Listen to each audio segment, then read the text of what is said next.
She's already been reassigned. That was what my colleague's husband said, loudly enough for the entire table to hear. Owen Chisholm, the CFO's son-in-law, delivered those 4 words like he was reading from a prepared statement, calm, finalized, completely unbothered by the fact that I was standing less than 2 meters away, holding a glass of sparkling water and trying to remember how to breathe. I was Mara Sutton, Senior Compliance Officer at Veradale Pharmaceuticals, 29 years old. 3 years into a role I had fought harder than most people will ever know to earn.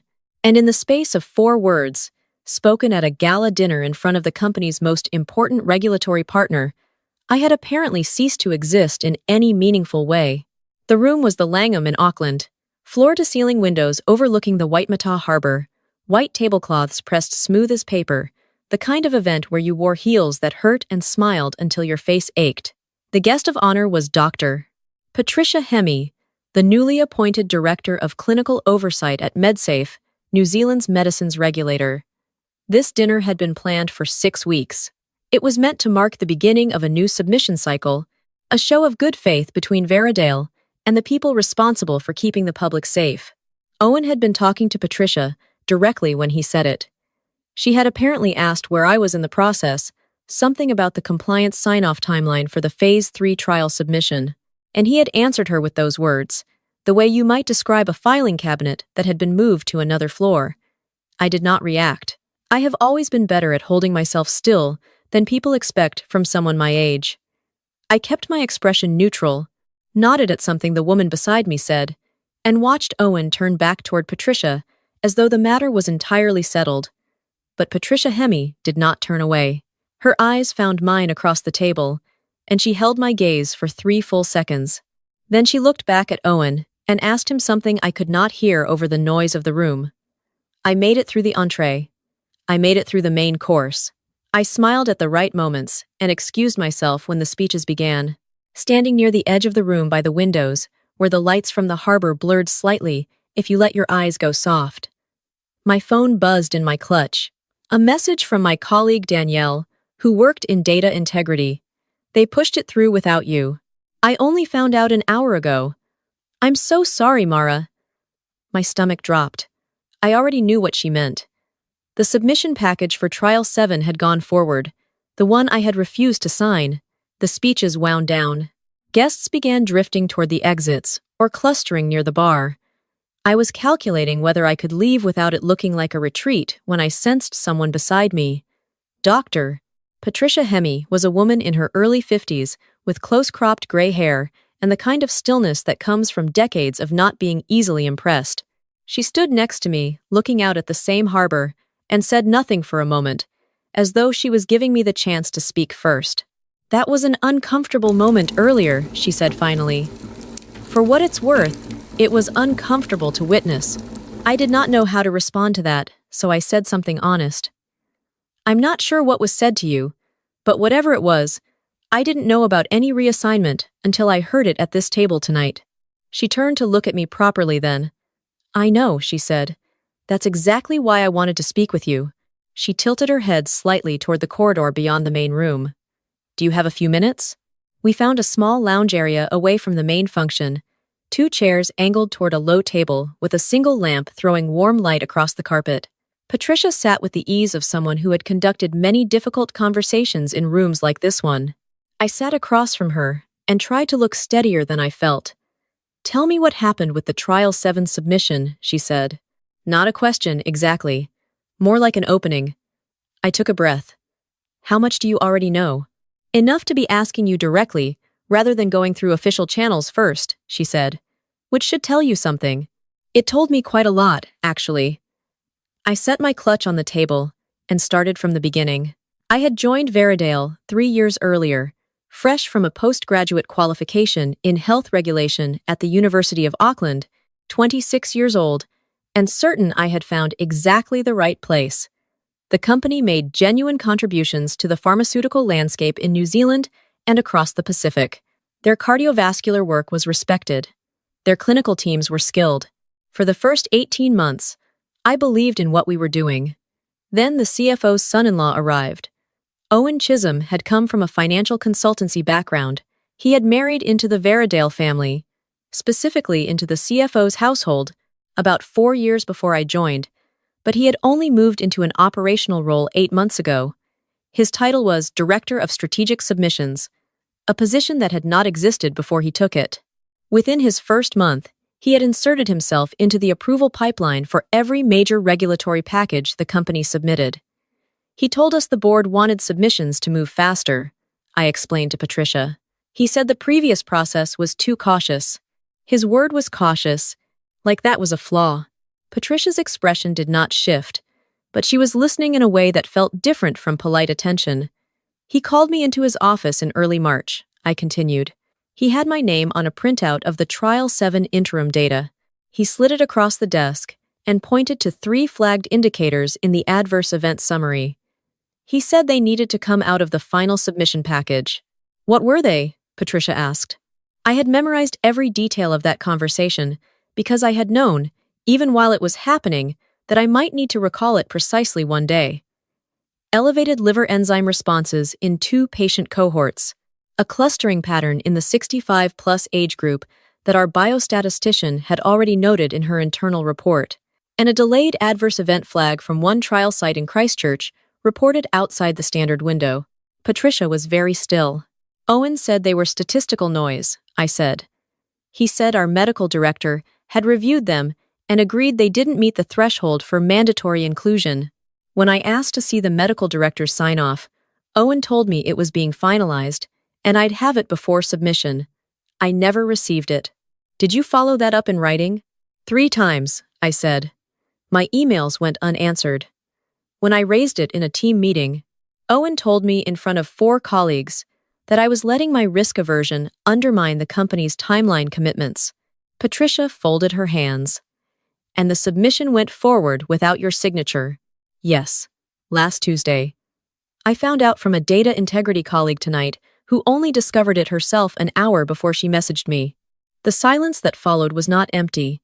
It had weight to it, the kind of quiet that settles over a room when something true has just been placed in the center of it. The 65-plus clustering pattern, Patricia said eventually. Did you retain your own copy of that data? I retained everything, I said. From the first version of the adverse event summary through every subsequent revision, including the version that exists now and the version that existed before Owen's edits. Something shifted very slightly in her expression. Not surprise exactly, more like confirmation. Miss Sutton, she said, I need to tell you why I was asking Owen about your role in the submission process tonight, before he gave me that answer. She paused. Medsafe began an informal review of Veradale's submission practices 6 weeks ago. We had identified some inconsistencies in data presentation across their last 4 packages. Nothing we could act on yet. Nothing concrete enough. But the pattern was there. My pulse was moving faster than I wanted it to. What kind of inconsistencies? The kind that suggests someone with influence over the pipeline has been making editorial decisions that fall outside the remit of a compliance function, she said carefully. When I asked Owen tonight about your role, I was testing a theory. His answer confirmed it. The realization arrived slowly, and then all at once. She had not been making conversation when she'd asked about me. She had been watching for exactly the kind of answer Owen gave. I've been tracking this submission cycle specifically, Patricia continued. The Trial 7 package arrived on our system 4 days ago. One of our reviewers flagged an anomaly in the adverse event section almost immediately, a formatting inconsistency that suggested a section had been removed and the document recompiled. She looked at me steadily. We paused internal review this afternoon, pending further assessment. The breath I let out was longer than I intended. The data you retained, she said. I'll need to understand what process would be required for you to make that available through the appropriate channels. I have copies on a personal encrypted drive, I said. I kept them specifically because I was afraid this would happen. I documented every version change I could access before Owen had my system permissions adjusted. Patricia's eyes sharpened. When were your permissions adjusted? 5 weeks ago, I said, before the submission was finalized. Before I formally refused to sign. She absorbed that, so before you raised any written objection, your access had already been reduced. Yes, She was quiet again for a moment. Then she said something that I was not prepared for. What you have just described to me represents a significant act of professional integrity, and I'm aware that maintaining that integrity has cost you something tonight. She glanced back toward the corridor where the sound of the gala still drifted faintly.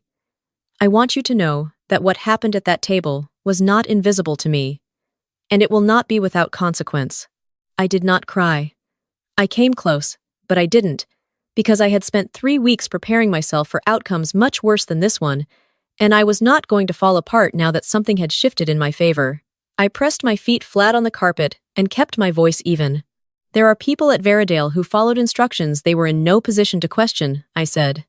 Junior staff, contractors, the trial site coordinator in Christchurch who filed that delayed adverse event report did exactly what she was supposed to do.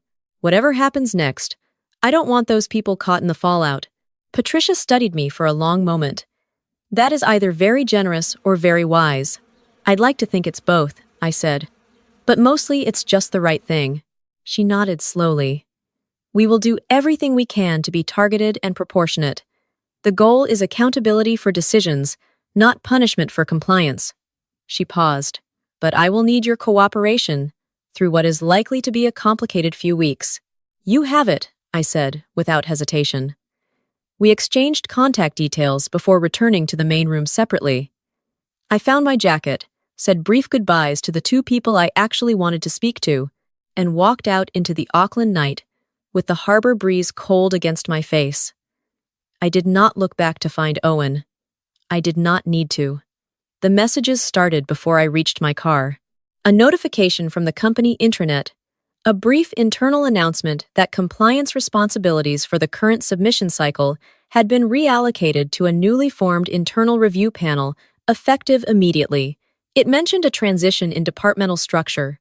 It did not mention me, but I was fluent in the language of institutional omission by then. My phone rang, Owen's name on the screen. I let it go to voicemail. He called again 20 minutes later. This time I answered, because I wanted him to know I was not hiding. Whatever you said to that woman tonight, you need to understand, it changes nothing about your position here, he said. His voice had an edge to it that he usually kept better concealed. You were already being moved out of submissions. That was decided weeks ago. I know it was, I said. The access logs confirmed it. A pause. What does that mean? It means I kept good records, Owen. Which is, as it happens, my job. He hung up. It was the most honest communication we had ever had.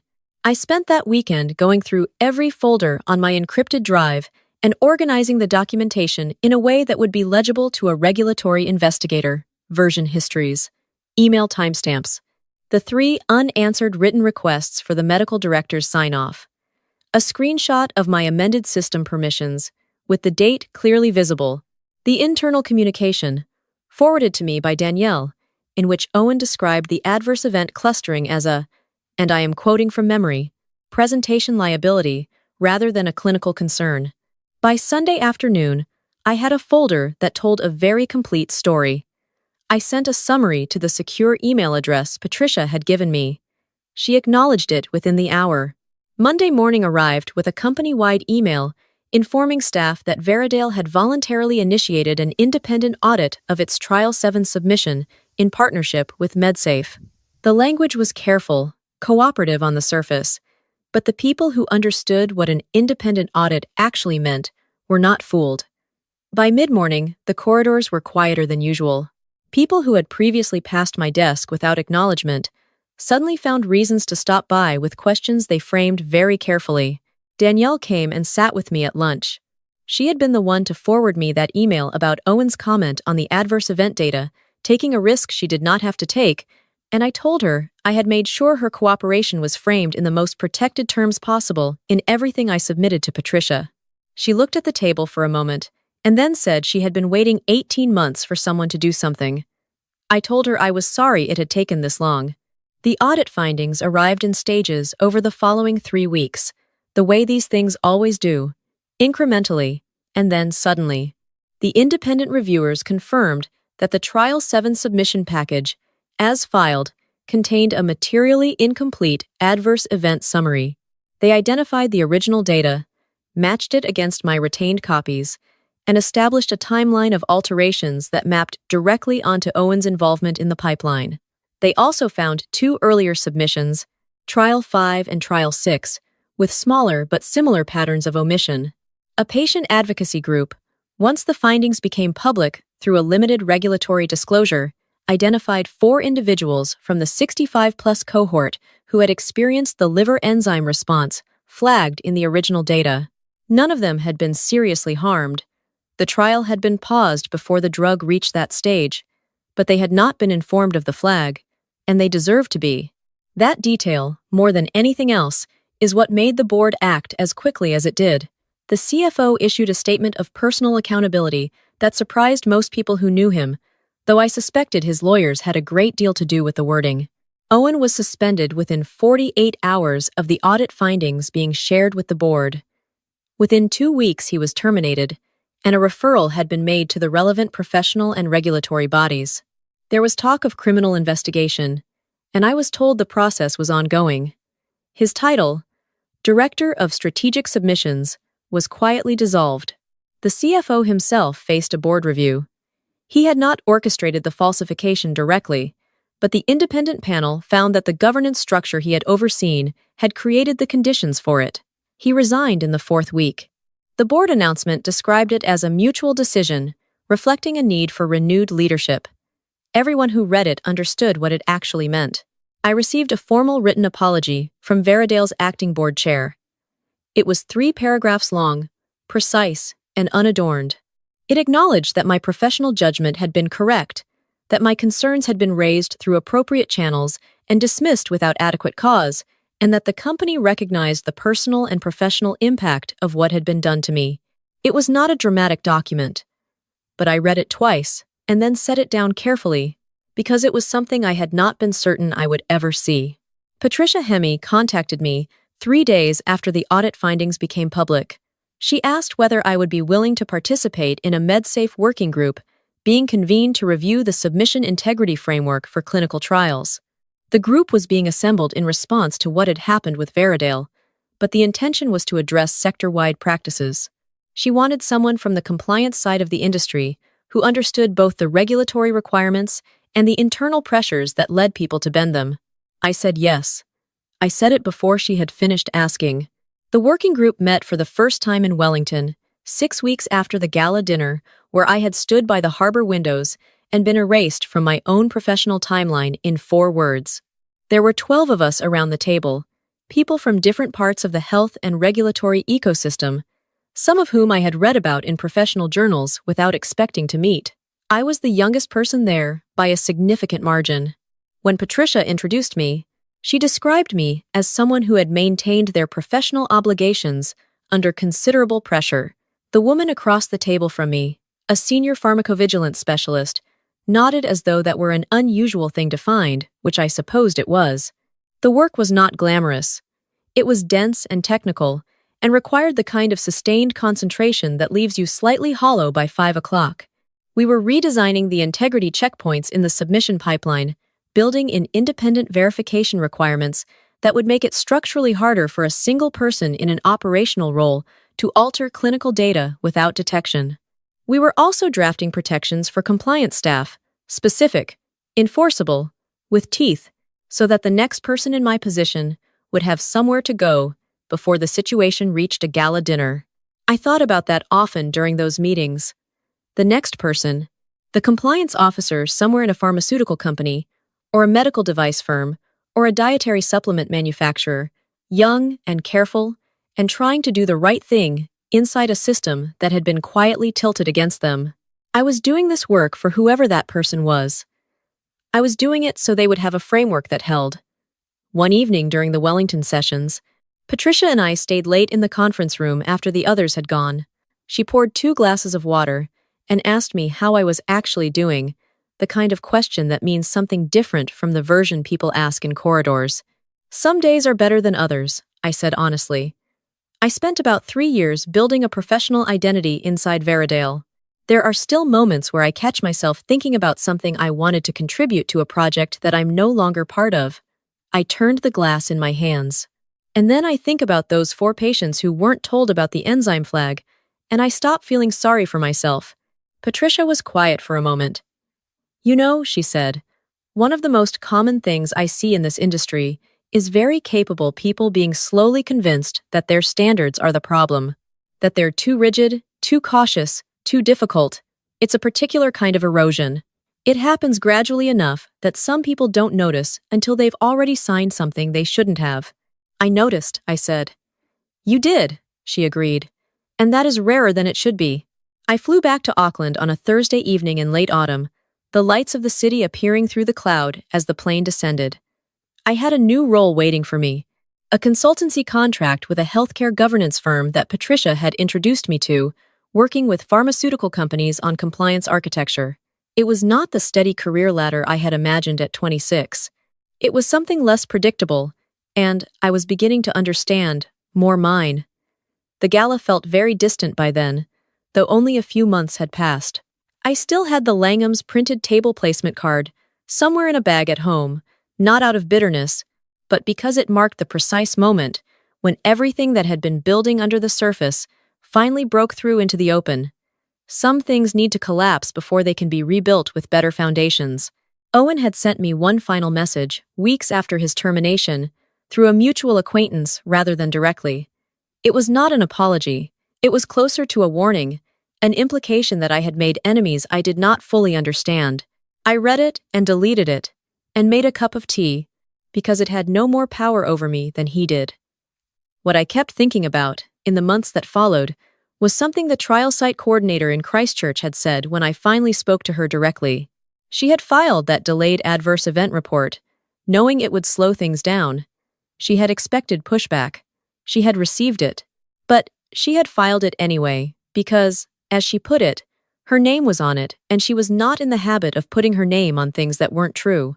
That is the thing about integrity that nobody tells you when you're young and idealistic, and you think it's simply a matter of knowing right from wrong. Integrity is not a single decision.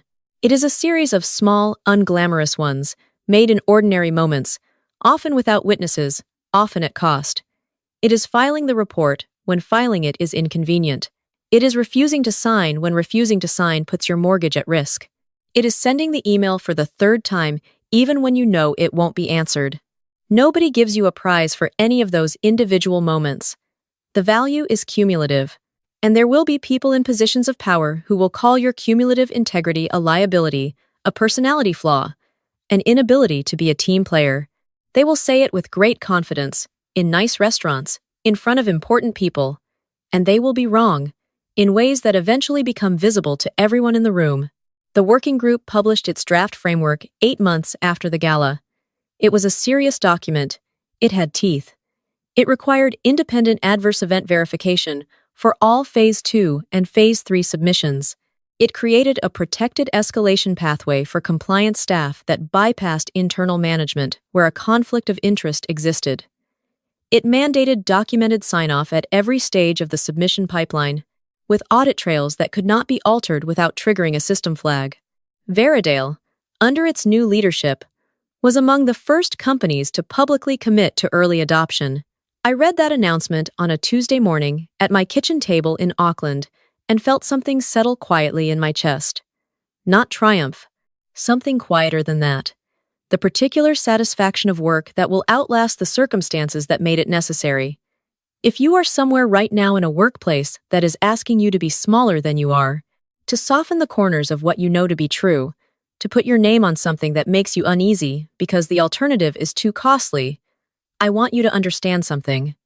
The cost of your integrity is real. I am not going to tell you it isn't. There were nights during those weeks when I lay awake doing the maths of what I had refused and what it was likely to take from me. But the cost of abandoning it is paid differently. It is paid in the slow erosion of the thing that makes you recognizable to yourself. It is paid in the distance that opens up between who you are and who you are pretending to be. And unlike the immediate costs, which are frightening and finite, that distance has a way of growing wider the longer you leave it. The moment someone tries to use your standards against you is not evidence that your standards are wrong. It is evidence that your standards are threatening something that deserves to be threatened. Stand in that. Do the work, keep the records, file the report, send the email. And when the person with power in the room announces your disappearance with 4 careless words, stay exactly where you are, because the most important people in the room are still watching. To everyone who has found this story, if it reflects something you are living through or have lived through, you are not as alone in it as you feel. Like and subscribe if you want to hear more stories about what it looks like when people choose the harder right over the easier wrong.